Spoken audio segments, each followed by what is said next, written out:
podcast called Living the Stream comes to you each week. Streaming recommendations during NFL season, it's not just tongue-in-cheek. Quarterback, defense, tight end recommendations based on opposition matchup.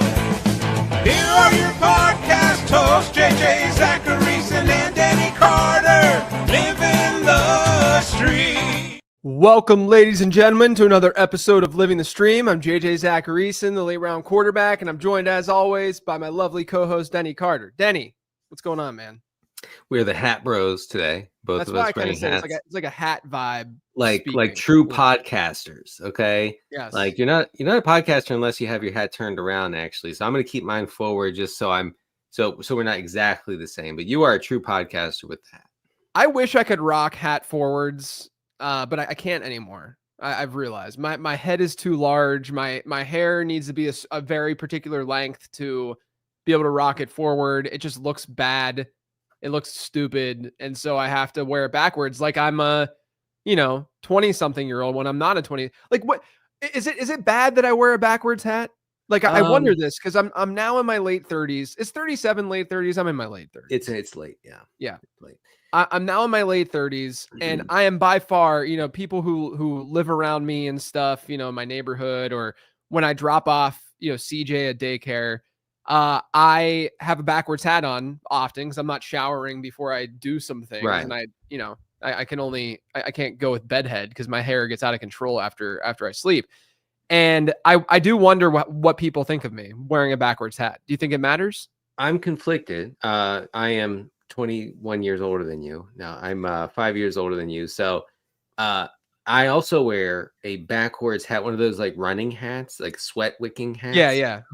But only in the mornings, like you said, and only to either exercise or take my daughter to the bus. And that's the thing is, though, can I also say this? This might sound really strange. I don't know why I think this, but you have longer hair than I do, right? Like you have, especially when you had, yeah, that's true. I'm thinking more like when pandemic, Denny, when you had what I'm saying is when older guys, not older, middle-aged men wear backwards hats and have longer hair, I feel like that's more, for whatever reason, socially acceptable than shorter hair with backwards hats. I agree. I tend to agree with that.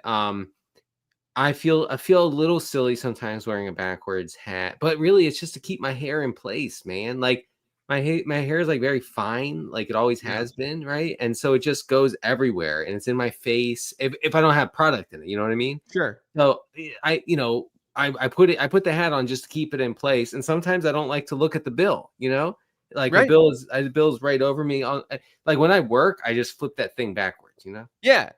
And there are days where you don't want to do your hair. And I didn't want to do it today, so I just put a hat on, and it doesn't matter. No one cares, At least it's acceptable in the fantasy football space to wear a hat backwards while podcasting. Well, look, nobody in fantasy football in the industry has ever not worn a hat backwards. Let's be real about that. The only one who's pure in this matter is Roto Pat, who has never ever worn a hat on air, and I respect him for it. I personally, especially since we're recording on Wednesdays. Wednesday is usually my hat day.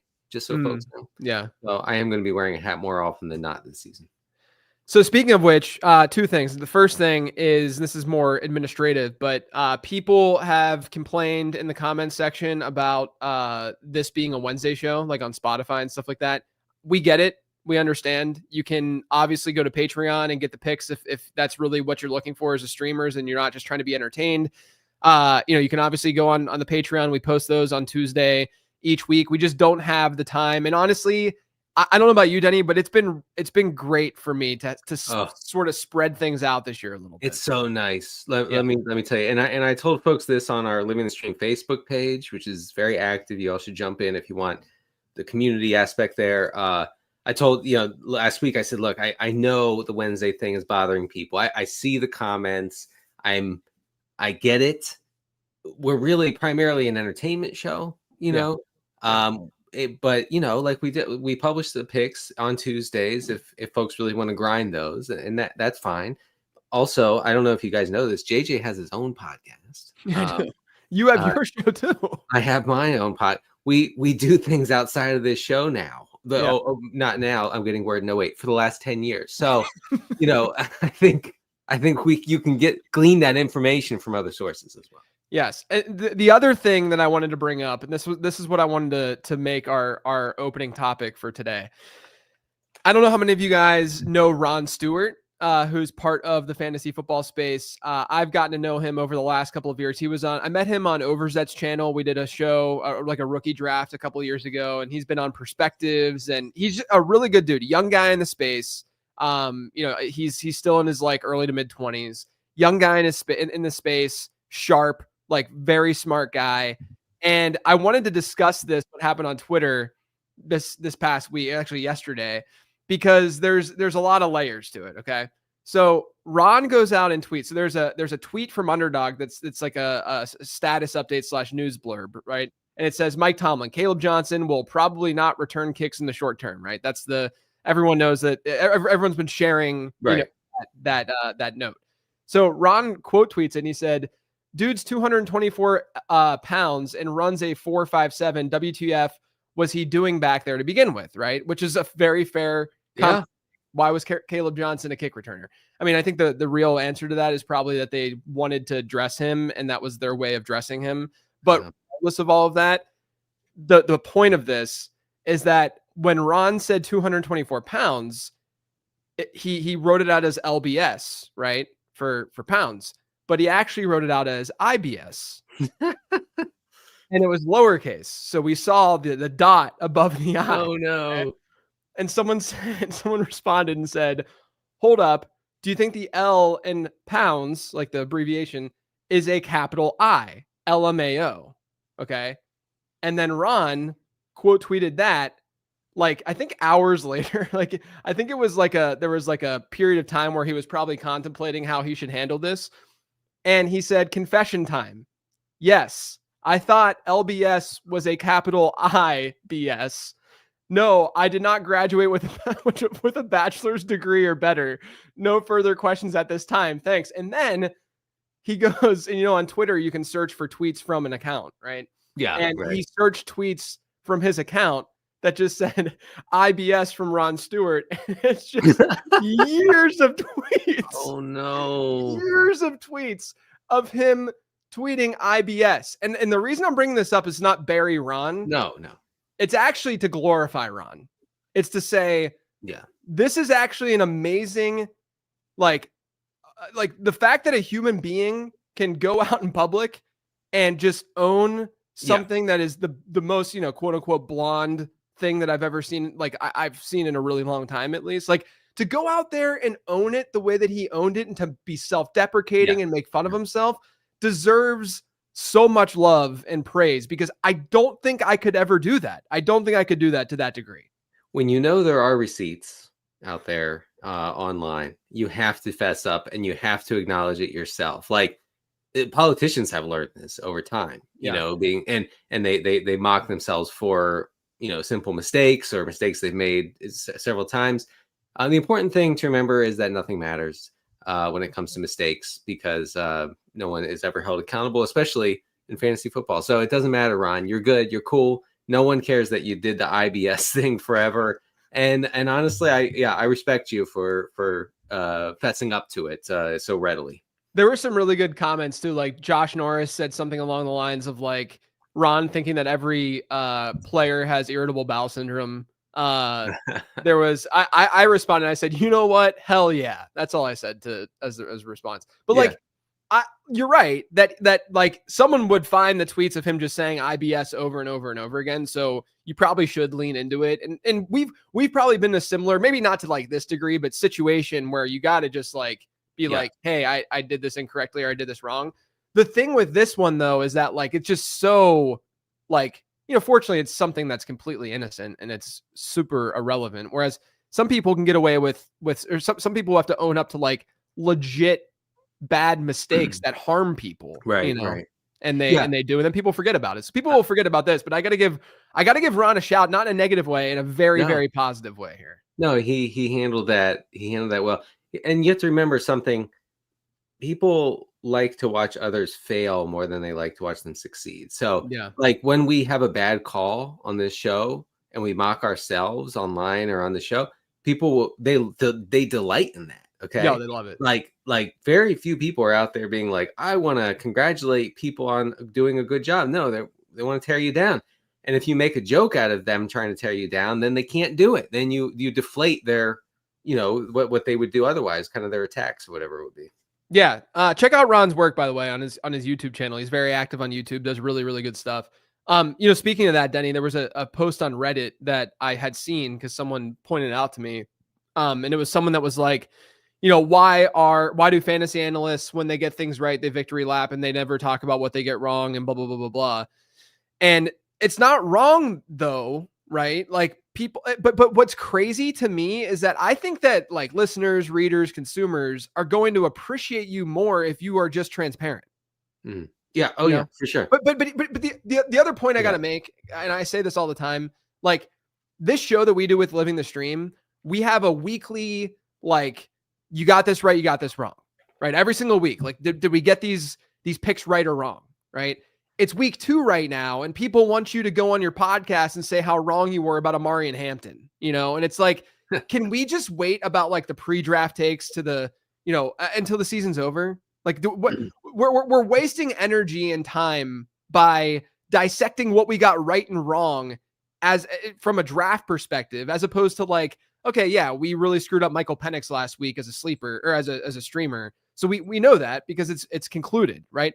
Nothing's done with this football season. Just wait until it's all over so we can kind of like really take a step back and look things over. But people want this, like and then I see analysts all the time that are just like constantly trying to defend like a pre-draft take and stuff. It's like, you're not helping the consumer right now at all. You're just it's just an ego thing for you at that point. If it becomes purely an ego thing, then it's a problem. How many times have we seen? I mean, we've been around the block. We've been doing this for a long time, right? Yeah. And we see a guy, any position, get off to a horrifying start where they're dropped in a lot of leagues or whatever. Yep. And by week 3 or 4, they're completely forgotten about and thrown to the dumpster, theoretically, right?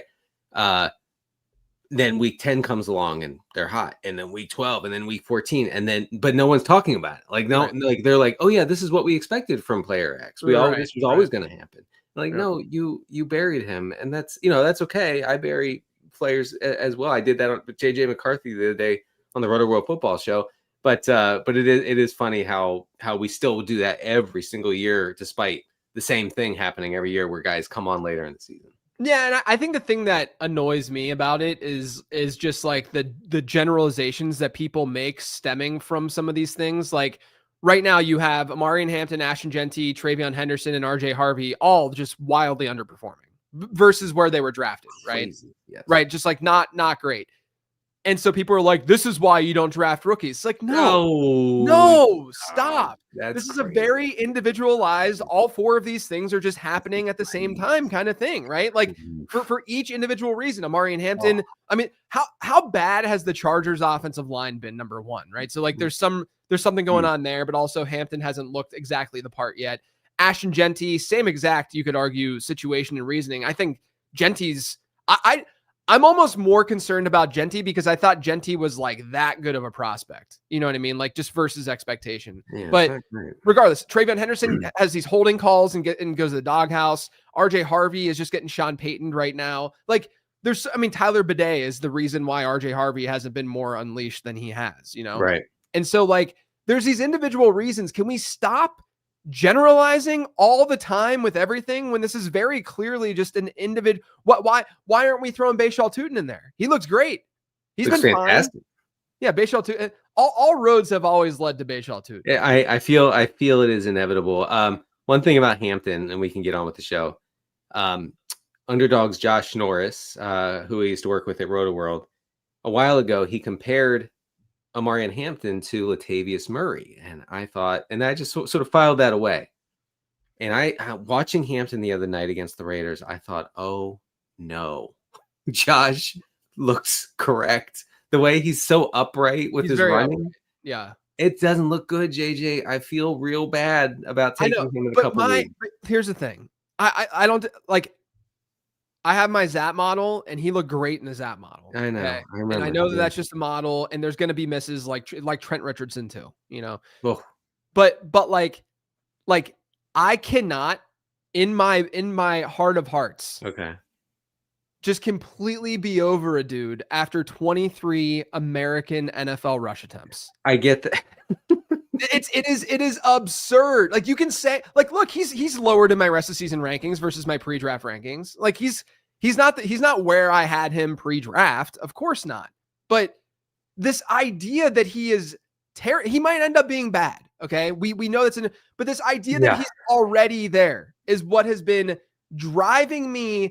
And I sent a text to the main event. So I have a main event team with Reeves, Thorman, Silva, and Maddock, right? And the 5 of us have a text thread and we, chat, whatever. You run a team with all those guys? It's a main event team. So it's a high entry league. And so we do a team every year and we run it, whatever.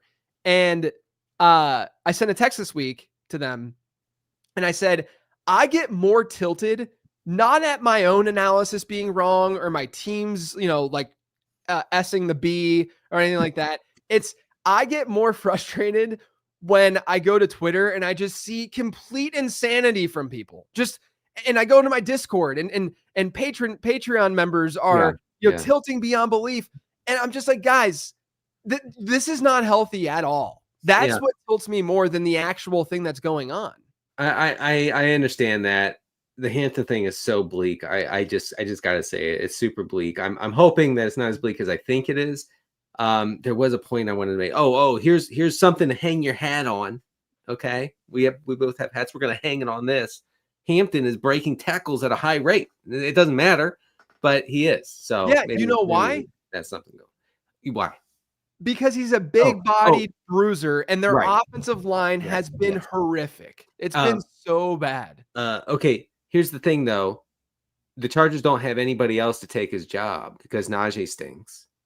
And who's RB3? Kamani Vidal. Yeah, Vidal stinks. So it's not like, he's going to get every opportunity. I think they've been dressing Haskins.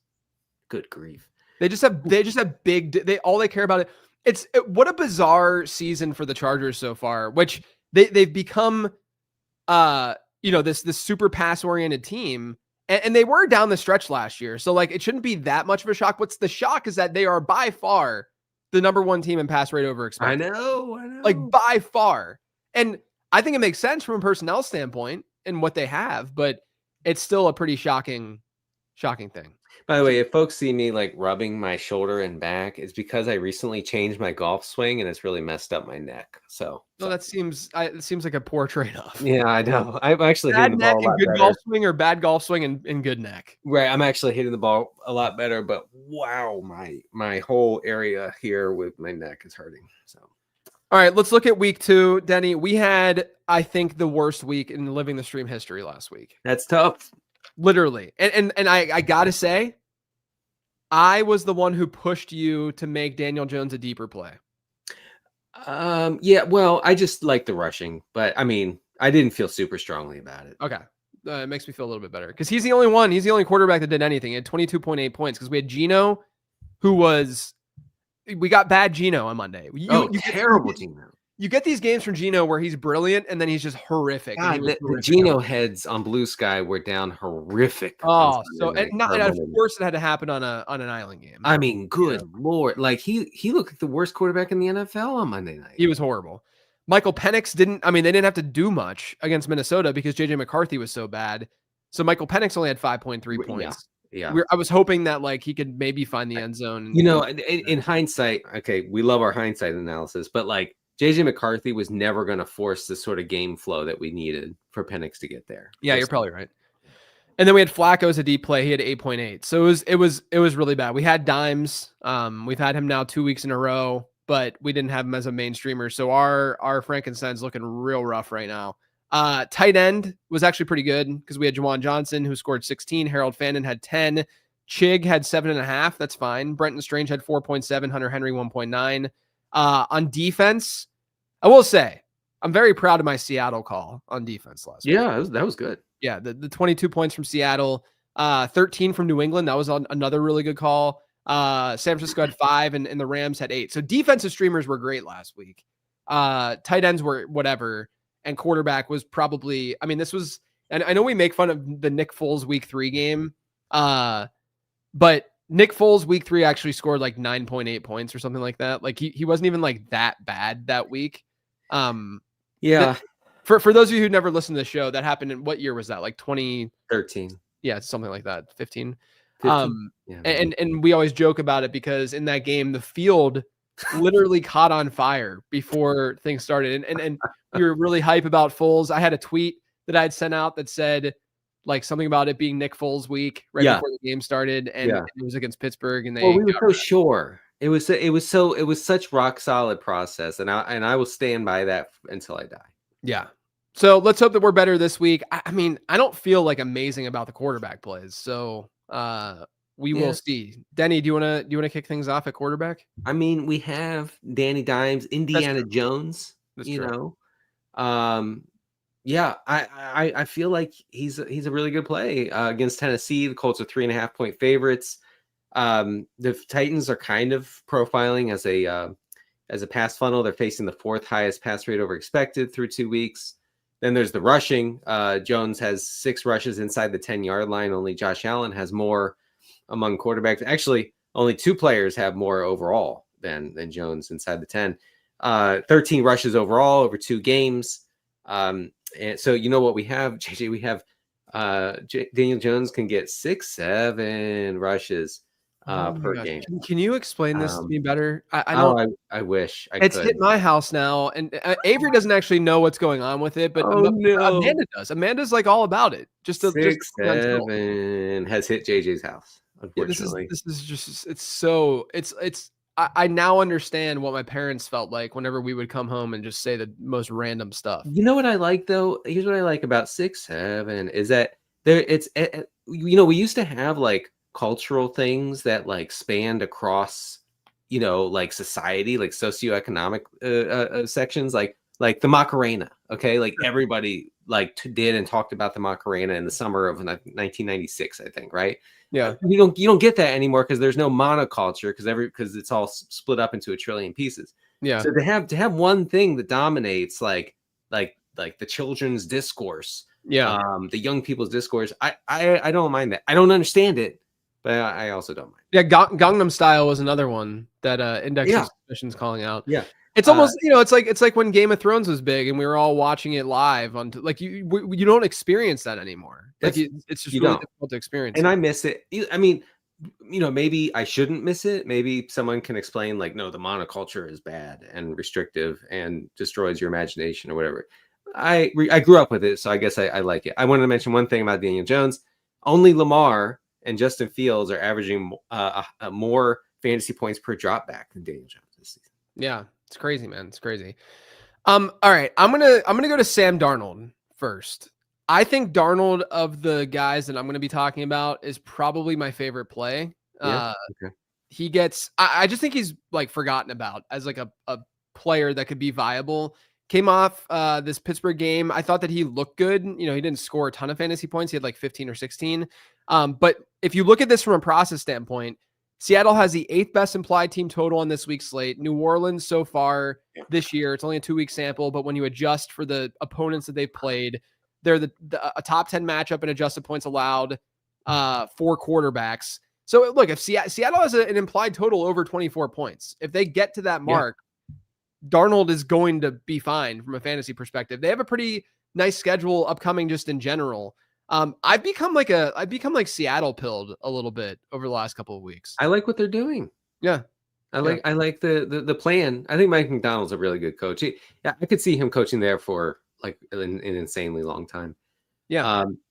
All right. So I have Michael Penix the 4th against Carolina. Now this time it counts. Okay. This is what the media is not telling you. We on Living the Stream will tell you that this time it counts because it's against the dang Panthers and the Panthers stink. The Falcons have a 24.5 point total. Carolina has a league low 8% pressure rates. The Panthers are allowing the 7th highest completion rate over expected. And Michael Penix has mostly cooked with no pressure from a clean pocket is what I mean. And so he should get plenty of that.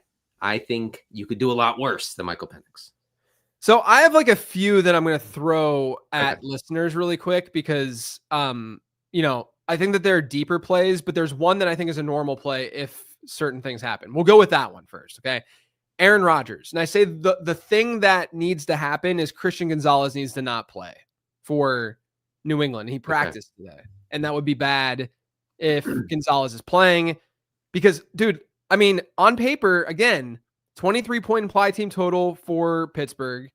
New England's now the 5th best matchup by adjusted points allowed. They've allowed 83 passing yards over expected per game this year. That's the most in the NFL.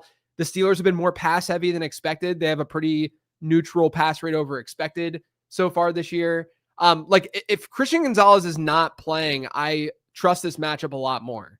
With Gonzalez, I think it changes the structure of that secondary completely, and it makes me think that Rodgers is only a deep play. That's it. So if Gonzalez is out, I think Rodgers is a normal play. If he's not, he's more of a deep play. And then the other one that I want to throw out as sort of do you think Geno's just a deep play? Like, would you agree? I think so. And I think that Mariota being under center for Washington most likely is not good for Geno. That's exactly what I have in my notes. It's scary to use him after that game against the Chargers. Washington's actually been decent against quarterbacks this year, despite the fact that they had like a bottom 5 secondary entering the year. But the Raiders, like I said, it is on paper from like a personnel standpoint, I don't think a terrible matchup. And the Raiders do have a top 5 pass rate over expected to start the year. I think that this is a really deep desperation move. And I'll throw this one out there too. We didn't even talk about this.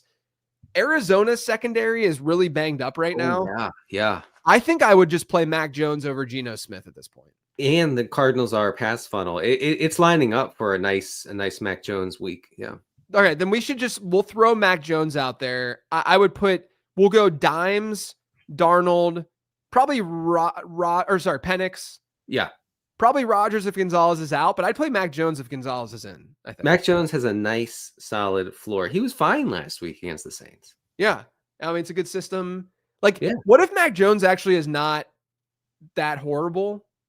Think about how he performed last year in Jacksonville and not great. I'm not saying he was awesome, but now he's in like a really good system and situation. Why can't he be okay? Let's be real. Anybody can do it in this system. So Mac Jones is anyone. He can do it. Yeah. So we'll throw Mac Jones out there too. That hopefully gives you an idea of where we stand with these guys. All right, let's go to tight end. We've got 4 of them. Why don't you kick it off? I saw, by the way, in the chat, I saw questions about Justin Fields. He's out this week with the. Yeah, and I'm too worried about how run heavy they'll even be how much more run heavy they might be with Tyrod Taylor. And it's a decent matchup on paper. I could see him maybe being, but I don't know. I wouldn't be shocked if he has a decent outing, but I'm not going to force it. Yeah. Jake Tunges led all 49ers tight ends last week in routes and targets. Could be a sneaky play against the aforementioned pass funnel Cardinals. Arizona. So here's the one constant in football and fantasy football in particular is that the Cardinals are bad against tight ends. And we have that cooking again this season. Arizona has allowed an average of 12 targets and 9.5 tight end receptions through 2 weeks. So Tunges is a nice play. Yeah, I hate our tight ends this week, but it's just the way that the position is right now. I'm going to go to Dalton Schultz, who, you can't get more 5 condom than Dalton Schultz. Oh, he's so bad. Yeah. Cade Stover's out. Schultz saw a 73% route rate in week 2. He's had target shares of 18.5% and 17.4% over his first 2 games. Christian Kirk is going to be back. What are the odds that Dalton Schultz is a really good, I look at our 4 options. I don't even know. They all feel like deep options. Yeah. Tight end. I mean, you should have a starting tight end. You should have Harold Fannin.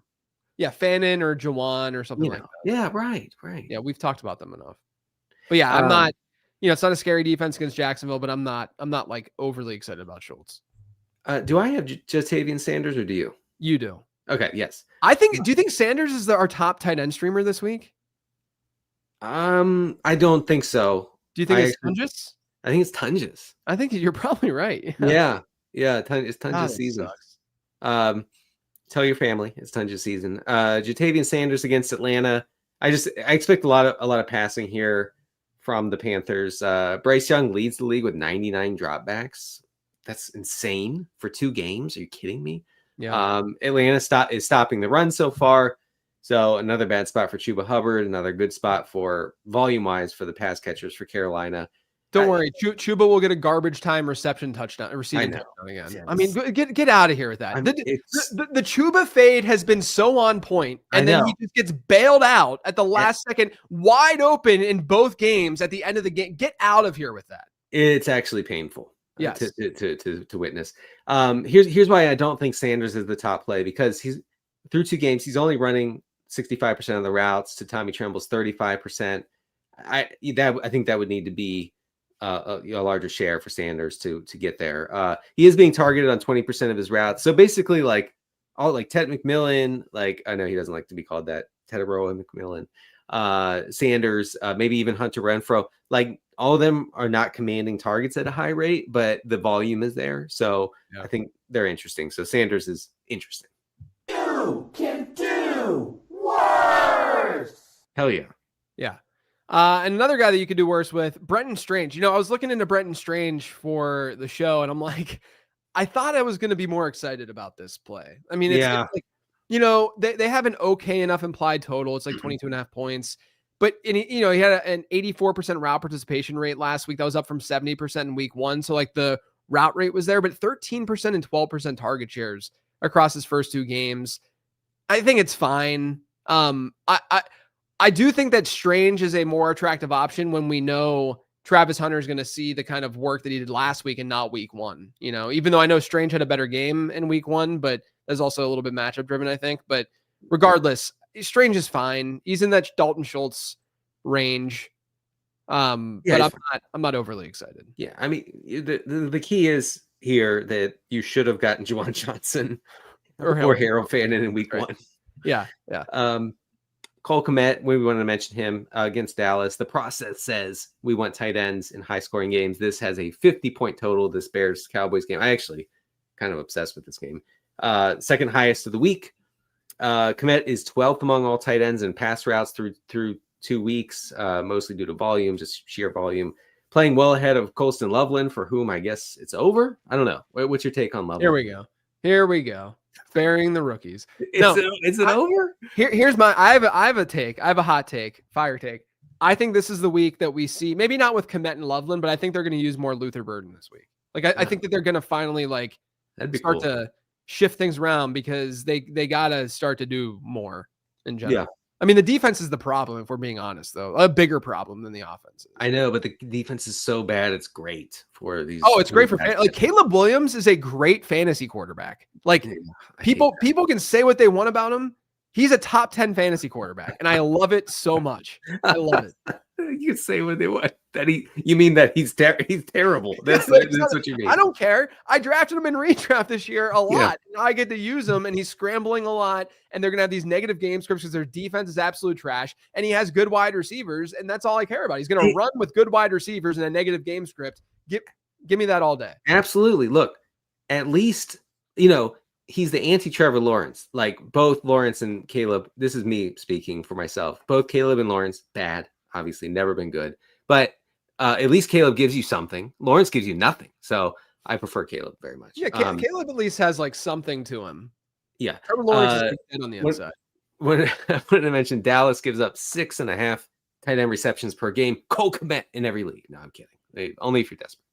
All right, let's go to defense. I'll kick things off with the Buccaneers. The Jets have a bottom 3 pressure rate allowed versus defenses. Okay, I should probably rephrase that.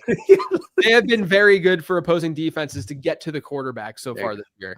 And this is a really good. I do this chart each week in my Discord where I look at teams and their pressure rates allowed, and then the defenses that they're playing against and how much pressure they've generated. And I just add the 2 numbers together. And this is one of the best matchups this week, is this Jets front and the pressure they've allowed. And part of that's, Justin Fields and such versus what Tampa Bay can generate. The Jets have only a 19-point implied total. The Buccaneers are big favorites. You got to like the Bucs in this matchup. Absolutely. That sounds like a sack-based floor. Yeah, I don't think we have a sack-based floor drop. Oh, really? Oh, okay. Well, Yeah, I need someone to record that. And you can be as insane as you want with it. Yes, that'd be cool. Falcons defense playing the Carolina Panthers. Bryce Young is 31st out of 33 quarterbacks in accuracy so far this season. PFF has Carolina rated as a bottom 10 pass blocking unit. Sack-based floor, whatever you want to call it. Falcons are a decent play. I like the Colts enough. I don't think they're like an amazing play because they haven't generated that much pressure to start the year, but Tennessee's allowed a top 5 number in pressure rate. Obviously going up against a rookie quarterback who, is a little bit, is pretty aggressive for a quarterback in general, but especially a rookie quarterback. The Titans have just a 20-point implied total. They've been a top 5 matchup in adjusted points allowed so far for defenses. So I think the Colts are okay, but part of me thinks like, what if this is the week the Colts maybe aren't as good because they're not playing in Indy, they're not going to be in the dome, and like it's a division matchup. Like there are things pointing to them maybe not being they're not going to be as efficient as they've been. It's been wild how good they've been. And so I'm a little bit nervous about that, but I think they're still a good play. You're saying that the Colts are going to have to touch grass. Yeah. Yes, that's right. And I'm saying that they might have to punt. They might have to punt. They haven't punted. That's crazy. First team ever, right? It's crazy. All right. Last one, Seahawks against the Saints. Saints have a 17-point total. Seahawks pressuring the passer at a league high 38% rate. Spencer Rattler, 20th out of 33 in quarterbacks in accuracy. Fire up your Seahawks. So to recap, we got the Falcons, Seahawks, Colts, Bucks. Cole Kmet as a deeper play. They're all deep. Cole Kmet, Jatavian Sanders, Jake Tungus. Tungus, that's right. Brenton Strange, Dalton Schultz. And then at quarterback, we have Mac Jones. We're going to throw in there. Geno will kind of throw in there. I think that I think Geno is the worst out of all of these. Yeah, I do too. Aaron Rodgers is a normal play if Christian Gonzalez is out. Sam Darnold, Michael Penix, Daniel Jones. So I think the main 3 are like Dimes, Penix, Darnold, and then you can get in that Aaron Rodgers, Mac Jones, and you can really get into the Geno Smith stuff after that. All right, let's move on to some of these questions from Twitter, from Blue Sky, et cetera, et cetera. We'll start on Blue Sky this week. We get a could do worse account on Blue Sky that says, do y'all throw some rocks in the water when you walk by a lake or river? I love a plop. Love it. I've been known to throw some rocks into a river. Yeah. You a good skipper? I'm a pretty good skipper. Are you? I mean, I see. Here's what would happen if we were walking along, the shore of a river, and we saw some rocks. You would instantly become hyper competitive and want to challenge me to a rock skipping contest. This is correct. And I would discover that I'm not actually that good at skipping rocks. No, I'm not a good rock skipper. I would just want to compete against skipping rocks. I only enjoy competition when it's something really stupid like skipping rocks. Yeah, that is stupid. But I do. You know why? I like the sidearm angle. Like I feel like I can really get some whip on the sidearm. Well, here's okay. This is what we'll do. You come to Charlotte. We'll hop in the golf cart. We'll go drive to a little pond that we have close here, and we'll throw some. And it's you can get a good video of it too. We'll record ourselves competing in rock skipping. I feel like we're talking about 1 million YouTube views at that point. Oh, at least. Yeah. You kidding me? At least. Yeah. Next question at KD Banks on Blue Sky. I heard an O'Reilly's ad on JJ's pod this week. Yeah. Given he's the king of commercial jingles, what would be the Mount Rushmore of ad jingles to hear on your pod? Now look, so I have ads now on my podcast, and just so people are aware. And I've gotten a lot of people saying that Jason Moore from the Fantasy Footballers has been doing ad reads on my show. It's just the way that the network kind of works and stuff. They're called programmatic ads for those of you who don't know, and they just go on the beginning and end of the show that they're automatically put in there. I'm not doing ad reads for them, right? So I don't know what jingles. I'll say that most of the jingles that I am very interested in and love are more based on like 90s kids like board games. Right. It's not like an auto parts or a lawyer. Although you could do like Burger and Green, remember Burger? Do you ever see the Burger and Green? I think that was probably local. Don't you think? Well, I know, but I think Burger and Green might've been nationwide. I think it was Greenberg and Betterman was the one that was in our. We had any Yinzer knows attorney Edgar Schneider. He was a I don't. Yeah, no, right. 1-800-94 Edgar you would call if you were in an accident or something. Like how often do these lawyers like get traction from those commercials? Of course. I mean, they must because they're spending millions of dollars to put them out there. Dude, there's a lawyer named Azari who is on every single bus in the entire Maryland, Virginia, DC area.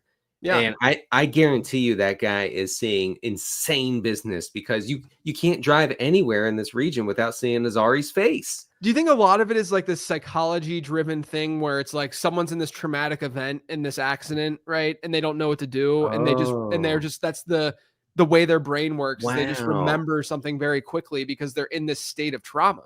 Yes. Or since these buses are obviously on the road driving around, you are in an accident, you look around for somebody to help. Right. Azari's there. Yeah, the bus drives by and you're like, it's like one, like a TV show, like, oh yeah, right. It's a message from God himself. Right. He's saying, call Azari. Yeah. Wow. Yeah. You know what? I just started, I only got through season 1 of Better Call Saul. Did you watch Better Call Saul? I did not. Oh. I'm now watching. I got through the first episode. I'm rewatching it because I don't remember what happened in the first season. It's good though. It's a good show so far. Yeah. I've been watching the Alien Earth show. Is that real life? It's it's part of the Alien franchise. Like the okay. I got you. Sigourney Weaver Alien. It's a slow burn, is what I'll say. It is. I mean, you gotta want it. You gotta want it bad to watch. What have you watched recently that you? What were you watching before that? Okay, that's a good question. I watch most of the shows I watch with Xavier now. Xavier's almost 13. Oh, that's fun. We watched Twisted Metal on Peacock. Is it based off of the game? The video game, yeah. Oh wow. I would not recommend watching that with your child. Oh really? Because it is hyper violent. I mean, the whole game is hyper violent. Yeah. How do they have like characters and stuff? Yeah. Like right. So remember the clown? Yeah. Right. So I forget his name, but me too. I'm blanking. I wasn't a PlayStation guy though. So yeah. So they actually give him like a backstory, like a really interesting backstory. Is it the driver of the car? Yeah. So he's a driver. He drives the ice cream truck. Got it. But then the main character, I don't know anything about the game. I had no idea. Well, if I recall, because I didn't play much PlayStation, but if I recall, you just picked it's like Mario Kart, except you didn't have characters, right? You would just destroy each other, and you'd have missiles and stuff like that. But you would just choose the vehicle, right? That was the avatar, was the vehicle itself. Yes. And there's a character from Brooklyn Nine-Nine. That's the main character. I forget her name on the Brooklyn Nine-Nine. Andy Samberg? I'm just kidding. No, it was the very serious female police officer. Oh, the one who did Encanto? Yeah. Oh wow, yeah. She's like really talented. She's on it. Also, Captain America guy from the one with Harrison Ford as the Hulk. Superheroes enough. I need CJ to like superheroes eventually, and then I'll get into superheroes. Yeah.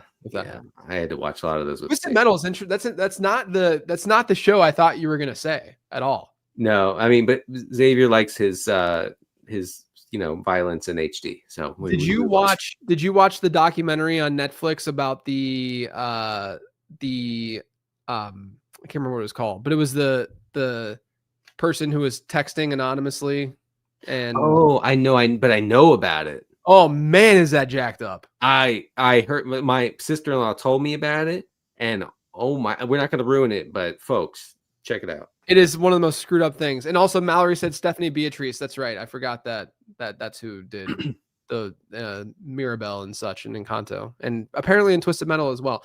I also watched the show because I mostly watch shows on the Peloton now. Okay. I just do Zone 2 rides on the Peloton while watching like Netflix or whatever. And I only have access to Netflix and Disney on the Peloton because those are the only apps that I subscribe to that I'm allowed to watch. I'd love to have HBO on it, but they lost it. They don't have HBO anymore. Oh no. Yeah. And so I watched the show Paradise on Hulu/Disney. Have you heard of it with Sterling K. Brown and James Marston? Oh, And I know about it, but I've never seen it. it's like an over the top, like, but it's like a quick, like fast action, like something's always going on. And when you're riding the bike, you kind of need that. You can't have super slow, which is why I'm a little bit nervous about watching Better Call Saul on the bike. Slower burn, but we'll see. That's a fun little Sweet Tooth is the clown's name. Sweet Tooth. Sweet Tooth. Right. He's a very interesting character, I have to say. Yeah, interesting. Next question. Also, if I were to answer one commercial jingle, it would probably be the Crossfire commercial from the 90s. There you go. The kids game. There you go. Crossfire, you get caught up in that one. The other day, Xavier, for some reason, wanted to know about the old Chevy commercials because I think they kind of brought back a variation of the was that Chevy? The heartbeat of America. The heartbeat of America is today's Chevrolet. They brought back a version of that for recent ads, and he was like, "What is that?" I said, "It's from the '80s." I showed him the '80s one. He was like, "Oh, that's terrible." So yeah, didn't like it. Next question is from Jason Brown. He said, serious fantasy question, so it may be reserved for JJ's NFL partner pod, but how would you go about adding teams to a dynasty league? The answer to that is you do like an expansion draft like they do in other leagues where you have to like give up some players and stuff. There's a lot of different ways to do it. And there's I would instead look up different variations. I'm not like the best like commissioner person to ask questions. Yeah, I've never related questions. Can I tell you that I've never been a commissioner of any league? Never been a commissioner. It sounds like the worst thing ever. So there was a great video that my wife had sent me. She sends me Instagram reels because she refuses to go on TikTok. And so she sent me an Instagram reel, which I found is a very millennial thing. It is older millennials is Instagram reels and stuff. Yeah. And she sent me one where it was a guy who put a presentation on that said, women, the best man that you can find is the fantasy football commissioner. Because they bring everyone together. That's right. They're organized. They organize finances. And then he's like, I'm in 3 leagues. And he shows the 3 commissioners, and all of them have been in a long-term relationship for a really long time because they're just good dudes. You have to have some leadership skills. You have to, be very organized. And that's the part that I'm missing. I'm not organized at all. So I would find it very difficult. Like I'm coaching a girls soccer team right now. Yeah, that's what you were saying last week. Yeah. Extremely disorganized. Like my assistant coach, very nice dude. He's helping me a lot. I'm mostly just in charge of rotating the girls in and out as they get tired. That's like my main job. Are parents yelling at you yet? Not yelling. There are some questions about playing time, and so I do address those. It is funny though. I had one girl. I gotta tell this. I had one girl say that she couldn't go in the game. I said, "Hey, you ready? You ready? Come. We're gonna get you in." She goes, "I can't. I'm chewing ice." Chewing ice. And I said, "All right." All right, well, let me know when you're done. She goes, all right, I will. And then about 30 seconds later, coach, I'm done chewing ice now. I said, all right, let's go. Kids are the best, man. Oh, CJ's go ahead. Go ahead. I have a question from Mallory on the Patreon. Oh, no, I was going to say that CJ's finally at the age where he's like talking a lot more, and he's home. He has strep right now. His first time with strep, which is not the most fun. And Amanda was putting him down for a nap today, and she's holding him like he still likes to have some like milk before he goes down, and she's just like holding him, rocking him in a chair. And he looks up at her, and he goes, what color are your eyes and rainbows? And he meant eyebrows for rainbows, but he said rainbows. That's funny. They're really cute though, really adorable. That is adorable. You should write that down. Yeah, I do keep I keep a note. I have all of Avery's old stuff that she had said, and I'm going to do the same with him. Yeah, you should all right, some spreadsheets. Mallory Stark, longtime listener of the show, friend of the show, many are saying. All right. I know a lot of you might be able to relate here. She says, Mallory says, I'm 0-6 across my 3 leagues. Ooh. Any non-football related advice to help keep my head up? And here's what I would say to you. It's early. Okay. Yeah. We're going into week 3. I get that these first 2 weeks sucked. You got to be aggressive on the waiver wire, especially if it's a bidding situation, right? If it's fab, and just keep grinding, I think, and you're gonna get there eventually. Now, all you're trying to do is make the playoffs. You got to remember that, okay? Now, 0-6 across 3 leagues, you're probably not going to get to a point where you're like, oh, I got the top seed. Oh, I got a bye week. That's probably off the table. But you could still make the playoffs easily. I've had horrific starts. To leagues that have a lot of really good players in it, like a really savvy fantasy managers, and I've gotten to the playoffs. So you can do it. Don't give up. A lot of variance in a 2 week sample. That's what I would say. Oh, also, we had the big, you said fab. We had the big debate. Fob. On my Patreon live stream last week, because Kitchen I do a Tuesday night live stream with patrons where we go over waiver wire, and Kitchen was on there, and I said fob, and he's like, what'd you say? I said fob. And then it went to Discord, and we were all arguing about it. I'm the only one on the fob side, the only one. Everyone else is on fab. So I'm going to say fab moving forward, but I'm just going to leave everyone with this. The car brand, we talked about this on the show before. The car brand SAAB. How do you pronounce that? Sob. Sab. Right. Exactly. Literally, I'm the only one who believes this, but I'm the only one that's being rational about this. You are. I hate that you make the point about Sob, because you're absolutely right. And then people say, well, FOB, FAAB is an acronym. So is Sob. Go Google it, mister. Go look it up, buddy. Oh, you're pretty mad. I like it. All right. Here's a question from Casey. A good patron says, when at the playground, if there's a child struggling with a non-emergency situation, such as trying to get across the monkey bars, and that child's parents are not in sight, do you just keep minding your own business and risk some bad karma, or do you help the child and risk the parents seeing and accusing you of being a weirdo? It's a little tough. Yeah. I would generally, if a kid needed help getting down from the monkey bars, I would help them.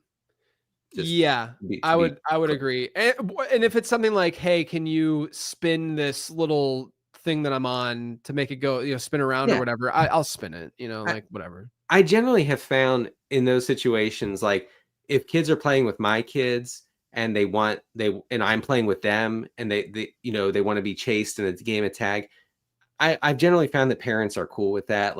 I'm sure that there are a lot of parents out there who have watched, a lot of primetime TV that freaks them out and makes them scared of everything. And they might not like that. But I have never encountered that. And I've been in those situations a lot. Yeah, same. I'm in agreement. All right.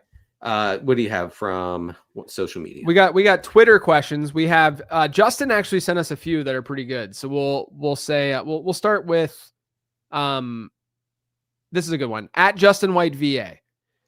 Is Lord Reeves the nicest guy in the industry? I might have the discernment of a toddler, but something about his vibe on pods puts that off. Give some folks some flowers. Who would your Rushmore of nicest fantasy football thought leaders be? And we've been around a really long time. We know pretty much we've pretty much met everyone in the space. We've interacted and known them. Rich is you are correct. Rich is incredibly gracious and nice. He is not cynical at all.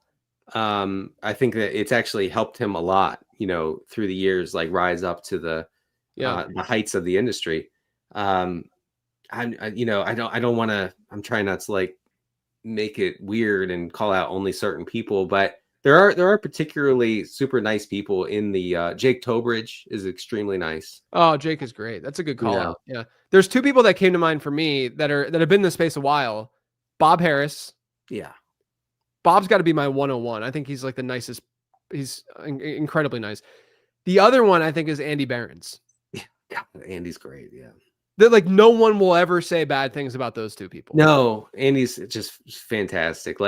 I talked with Andy at the Fantasy Football Expo a couple years ago, and we never mentioned football, not once. Yeah, right. And I could have talked with him for hours, and I was so disappointed when we had to break it up and I had to go do something, because I love talking with Andy. So yeah, that's a good call. And Bob Harris was so nice to me when I was absolutely nobody. When I was just had almost no following online. I was like grinding freelance articles for small sites, and he was like, "Hey, you want to come on my radio show?" And I was like, "Oh my god, oh my god, oh my god!" It's like being on ESPN in the mornings. He told me, he was like, "You just relax, you be yourself, you'll be good." So he was very nice to me as a youngin. Yeah, I mean, look, when we like, it's really hard to say like who's the nicest, because I think kindness comes in a lot of different like forms, and we're obviously coming from the perspective of like, I come at the angle of like Bob and Andy, because they've both been really gracious and helpful with things in the past and stuff, like with career related things. And even Bob and I have had a relationship for a while with like our Peloton love and stuff, just like that kind of stuff. And so we're going to be biased in some way. I will say that literally like everyone is nice. Like it's a really, really open, inviting industry where, yes, we're competitors, but also it's very rare to find someone who's like genuinely a bad person and mean. Right. Mm-hmm. And of the people who would like have that sort of like label, I think you probably would just know who those people are just based on how they handle themselves on social media. That's right. That sounds correct to me. All right. I have one from Patreon. Eric Belair, friend of the show, says, which of you at different stages of, with each of you at different stages of parenthood, is there anything you do differently in raising your child or children? Asking as someone who hopes to impregnate my wife. Oh, wow. That is okay. Good luck. What do you mean by do different? Yeah, dude, is there any approach that you would take a little differently?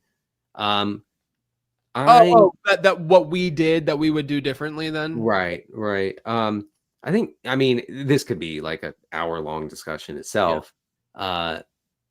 I would say just like, don't try to emulate everything your parents did. That's something that I did, because I was like, because it's what right?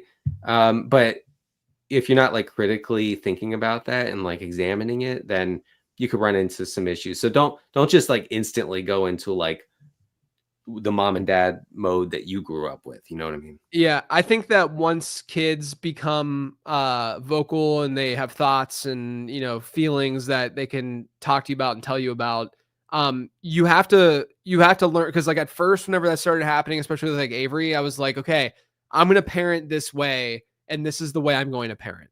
And then she reacts in a certain way to that parenting, and you have to morph your parenting to that individual child, in my opinion. Like you can't just blanket the way that you parent. But like I parent Avery differently than I parent CJ, because they react to things in a different way. Like you cannot even remotely raise your voice to my daughter, or else she will not. She will just curl up and hate it. You know what I mean? And whereas with CJ, sometimes you have to get a little bit sterner, and then that's when he realizes that he needs to react different. And so, it's that kind of thing. It's just like reacting. The other thing that I would say is like, do your best to stay strict with two things. One is sleep. We did a really good job with that. Our kids are really good sleepers. Yes. So be serious about sleep. Do your best to be very serious about sleep. Do your best to be serious about diet too. Because we've run into issues where it's like, no, I just want mac and cheese every night for dinner, like that kind of stuff. And it's really important to not get to that point. And we're kind of in that point right now with the kids, and we're trying to work through it and because it's really easy when you're busy during the day. We both work, they come home, we got to get something quick, and you do something quick. And then, you just give in because they're like, oh, I don't want to eat your dinner that you're eating or whatever. Yeah. And it's really important, I think, to like, be pretty strict with that and make sure that they know that like this is what they need to be eating. So my sister-in-law is a dietitian. She actually wrote a book recently for children, and I think I may have posted about it. But anyway, it's called "In the Garden We Grow." I think that's what it's called. Anyway, and she suggested this, and we've had some success. Instead of like saying you can't have mac and cheese, you introduce other foods along with the mac and cheese. Yes. So I mean, there are nights where I'll make like some sort of like spicier kind of chicken that Melissa and I love, but the kids are not eating that. Like it's just not doesn't fit their palate. So we will make some pasta, but we'll also have, some fruit and vegetables and other things and bread that they can eat. So as long as it's like a diverse sort of diet, that's how you get there.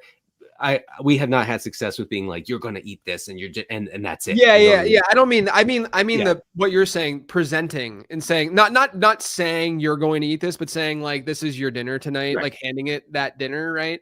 And we've also, it's actually been successful for us is that like, at first we got into that because I grew up in this pattern of you eat dinner and then you get rewarded with a treat, with a dessert, Right. And we tried to mix that in with the actual meal itself, and it actually kind of works. It makes it not as like they don't crave it the same way. That's exactly what my sister-in-law dietitian said to do, and it sounded crazy to me because it was always like, no. You don't get your pudding if you don't eat your meat. Right. You have to eat the stuff you don't want before you get the stuff you do want. But when we have put cookies out along with the meal, they sometimes leave the cookies. Yeah. I swear it sounds crazy. People might not even believe me, but it actually is called intuitive eating. And so if you encourage that sort of intuitive eating, I think you have more success than being like a drill sergeant around dinner, Yeah, and humans know what they need to consume to get all their vitamins and minerals and stuff. So like when they're that age, like they'll gravitate towards fruit if they need, some sort of vitamin that they feel deficient at. And that's the beauty of it all. Someone's asking in chat like how I balance adapting to each kid and making sure that it's fair. I mean, I'm kind of fortunate that the age gap between the two is 4 years, so it's like they're not very competitive with one another at all. Avery's more of like a I don't want to say motherly figure, but she's like someone that is helpful from that perspective more with CJ. I mean, they have the best relationship ever and they love each other. I mean, they're obsessed with each other, but it's, more so I don't really have to be that concerned about that right now. But look, it's not like I'm screaming at the top of my lungs at CJ, and I don't at all with it. It's just that I know that I can't even remotely get, stern like that with Avery. I'm sorry if you can hear that in the background. My dog is clawing at my office door right now. I cannot. You're good. You're desperately trying to get in. All right, Denny. All right. That's the hour. Hope everything's going well over at the World over there. Why don't you let everyone know what you're working on? Yeah, Roto World. We're once again posting on the Roto World social channel, so check that out. You can find my regression files piece online right now. You can find my look at funnel defense matchups on Friday, and also check out the Roto World football show every Tuesday and Thursday. Check out all my stuff over on lateround.com, doing 6 episodes of the show a week, basically 5 episodes, but then doing 1 live stream with David Kitchen, Late Round Fantasy Football Show every Friday. Check that out. But otherwise, everyone, good luck in week 3. Let's hope the streamers are a little bit better this week than last. We'll catch you next week. Thank you for listening to Living the Stream. We hope you enjoyed the internet podcast. Don't forget to subscribe on iTunes now. It won't take long, it's fast. For more fantasy football info, check out LateRound.com and Roto World. Hope you come back soon as we share about the teams and as we live